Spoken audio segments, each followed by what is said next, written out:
What was the worst thing you did as a teenager to earn money? Downloaded P, burnt it on a CDR and sold it to my classmates for about 5-10 euros per CD.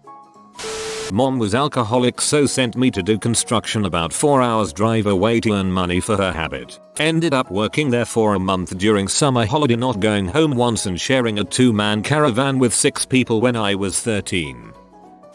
Was the protection for prostitutes. That is, sat by the payphone and wrote down license plate numbers in case a girl didn't come back. One time, a truck sped back to the spot, and a girl just rolled out. He threw her out after he was done cause he didn't want to pay. He paid later. I knew a guy whose sister would give $5 BJs in the school bathroom. My friend started going from lunch table to lunch table, collecting donations for the fund. This fund had a goal of $5. You could probably guess what it was for. I bet it was for a $5 footlong from Subway. Not for money, but one time I chewed up a really hot pepper and kept it in my mouth for 30 seconds so that my friend would let me borrow Street Fighter 2 Turbo for the entire weekend. Another time I ate a sample of insanely hot sauce and didn't drink anything for about an hour. I did this to get a cassette tape of Slayer's Seasons in the Abyss. That is very metal. I was in elementary school, not a teenager. But I took a jar and walked around my apartment complex and knocked on doors and asked for spare change for my church choir. It wasn't for my church choir. Scammed the scammers at Vector Marketing, the knife selling pyramid scheme. After making a successful sale and getting only $10 out of it of the $50 or so I was told I'd make from it, I was done. Instead of quitting though, I went to a party and got everyone there to sign some papers and fill out a sheet that enters them for a chance to win free knives. The next few days I stayed at home in my underwear playing World of Warcraft and calling Vector every hour and a half saying I just finished another sales pitch unsuccessfully and I was heading over to the next person's house. Even when you don't sell anything you get $13 if you can prove you were there and tried filling out those papers. After about 20 fake appointments I decided I was done and quit.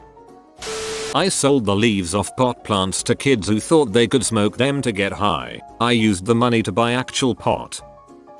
From the ages of 15 to 17, I worked at a smaller, independent grocery store. Started as a bagger, then a cashier, then a stock porter. When I was doing stock, I would sometimes stock the cigarettes. Cartons of cigarettes would come in larger boxes that usually contained about 20 cartons or so. Every week, I would leave a couple cartons in the larger box. Instead of throwing the larger box away, I would throw it out the back loading dock and pick it up on my way out. I would then sell the cigarettes out of my car at school for a couple bucks a pack, was making a couple $100 extra a month, which was big back then for me.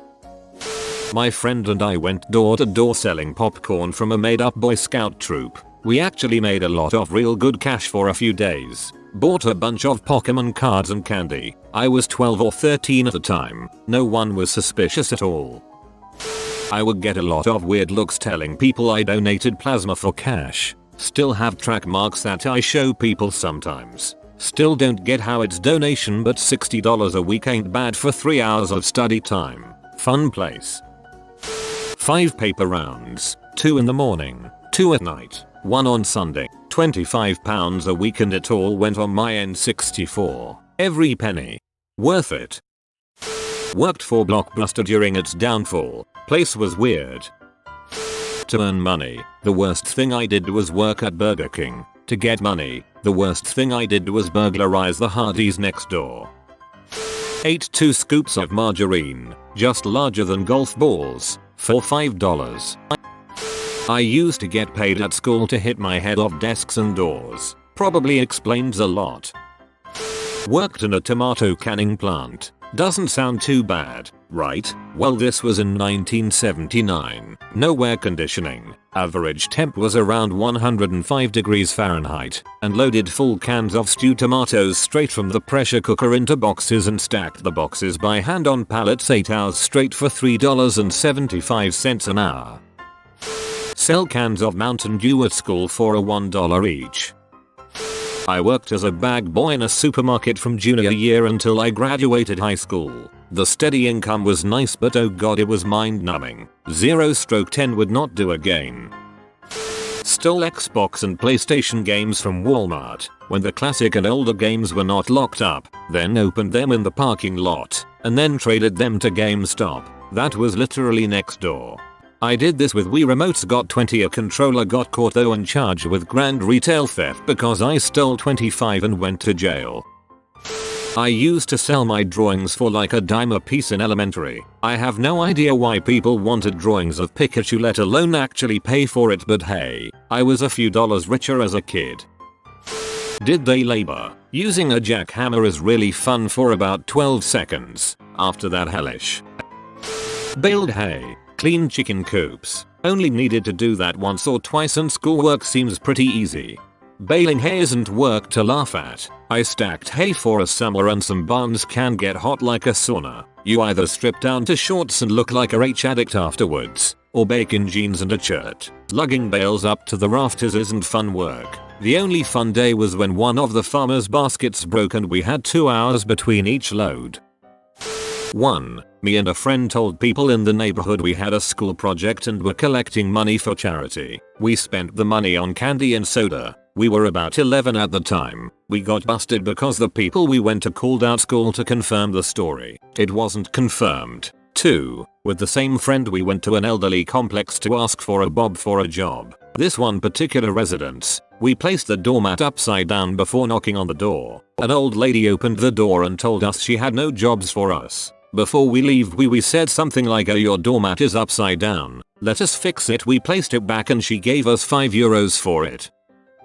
Just a few years ago my mom got me a debit card and told me that I could download the USAA app on my phone and I could check how much I had on my debit card if I needed to. I discovered that in addition, the app lets you transfer money from other accounts. One day I didn't have enough money to buy a milkshake, so I decided I was just going to transfer $3 from my parents' savings account onto my card and then pay them back later. Well, that was the beginning of my downward spiral. Every day I was transferring little amounts of money to my account and spending it. I had no idea that there was a limit for transfers, so after a while my mom's account kept getting charged in addition to each of the transfers. For some stupid reason I thought that I'd never get caught, but in about a month my mom got the bill and saw all the transfers, and it turns out that the combination of the actual money transferred and the fines associated with the transfers added up to about $500. I think I just finished paying her back at the beginning of this year.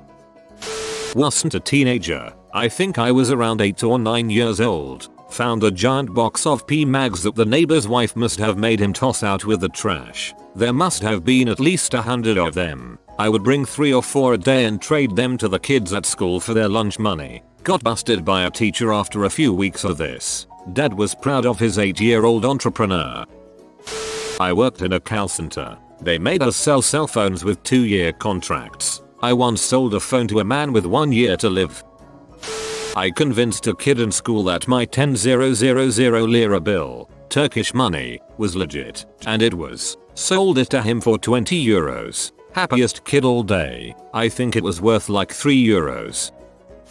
Sold oregano and other weed lookalikes. Almost. Rolled into joints to 14 and 15-year-olds when I was 17. I've never smoked or even touched weed in my life then. Craziest part is when they try to smoke it. On the semi-rare occasions that they are even able to light them, they would pretend the smoke got them real high. If they weren't able to light them, I'd make fun of them a little bit about how they don't know to smoke the real crap. Nobody wanted to be uncool, so nobody spoke up, and I dealt for over a year before I got bored. I dealt alone and discreetly. I made sure I made it look shady enough for it to be a real dealing. I don't feel that bad because I kept them from trying the real thing until they were old enough to be responsible. In high school my buddy decided to challenge the basketball team. They would all have to suck up snot and spit it in a cup and he would drink it. We would have to give him all the money in our pockets. Most of the team had change in their pockets, so they were hacking the biggest ones they could manage. I had to leave at the thought of it, but he ended up drinking a cup of snot and only made $3.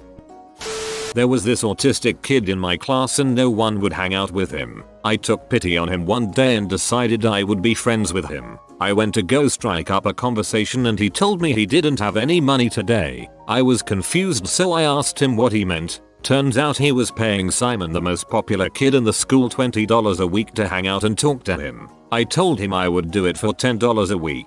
This went on for about 2 months until he found real friends. I still feel like a douchebag to this day. Remember 10th Prestige lobbies in Modern Warfare 2? My friend and I would trick kids into buying us map packs in return for 10th Prestige, which they never got. I sold valuable life lessons for 1,600 Microsoft points. In the USA during the 90s, kids involved in sports at our schools went around selling candy to raise money for uniforms, travel, etc. to other schoolmates. Me being quite the enterprising 8th grader decided to partake in the candy selling for personal profit, but with a small twist. Everyone was selling common candy like Snickers, Reese's, M&M's for like $2 per, so I decided to sell my candy for $1 each, and it wasn't regular candy. Back in the day, a grocery store went out of business and auctioned off aisles of the store to open bidders. My dad purchased the candy aisle and it was full of this disgusting candy by a brand called Estes. I didn't think much of it, so decided to sell it, and the only thing that wasn't bad were the gumdrops, but all the other candy looked better than tasted. Fast forward to my biggest day of selling them, which coincided with our school's final ski club day of the year. All these kids bought candy from me since it was cheaper and looked pretty good. Little did I know that this candy was weight loss diet candy and would essentially force bowel movements. It got so bad that lines started forming at the nurse's office to use the comfy private bathroom, which alarmed the school into thinking there was a food poisoning cafeteria situation. Once everyone figured out it was me, the principal actually felt relieved and I only got in school suspended for a day. A good amount of kids missed the trip due to Montezuma's wrath. From that day forward, new policies were put in place to prevent independent food sales not sanctioned by school. It was funny, after BC at the time, the horror movie Candyman was big and I inevitably inherited the nickname due to this incident. Stood out in front of school spring events collecting a $3 parking fee. I live in LA where everyone is already ticked off, so as you can imagine I almost got beat up a few times. My father's fraternity did this in college exactly one time. They set out some cones and filled up the practice field and charged $1 a car. This was in the 50s. Then when it was filled they packed up and left. School didn't know who was to blame but let everyone know not to do it again. The biggest issue was the damage done to the field, not the money. Tech support for the family. Then I started charging. I sold used mattresses that I found on the streets to a junkyard for €10 a mattress. During my senior year of high school I had 2 semesters where I was a teacher's aide for the science biology teacher. Basically my job was to grade quizzes and tests and enter the scores into the teacher's database. Well, I was also taking one of the teacher's classes, so one day I decided I needed to up my grade a little. I got caught by another girl in the class who asked if I would do it for her, and instead of blackmailing me, she offered me $10. So I took it and upped some of her scores. Over the next month or so, the teacher stayed oblivious and more students were coming up offering me cash to change their grades. So I did, again and again. Eventually worked out a pricing structure. $10 for quizzes, $25 for tests and $50 for bumps up a letter grade for the semester. I made so much money and everything was going good until the teacher's son Matt confronted me one day. Word had gotten to him and he wanted me to up his grade too. I did it for him for free just to make sure he didn't let his mom in on the scam. I bought these $1 necklaces before they became popular in my school and I sold them for $5 when they became popular. That's not bad. That's business. I let a guy pee on me every morning. He would always get me fresh sheets though. Stuck my tongue to a frozen signpost in the middle of winter. I made $7 and it was worth it. Me when I see any dog. If you are new to the channel, you can subscribe. I publish new videos every day. Until then, check another video. Or don't. Either way, have a great day you magnificent people.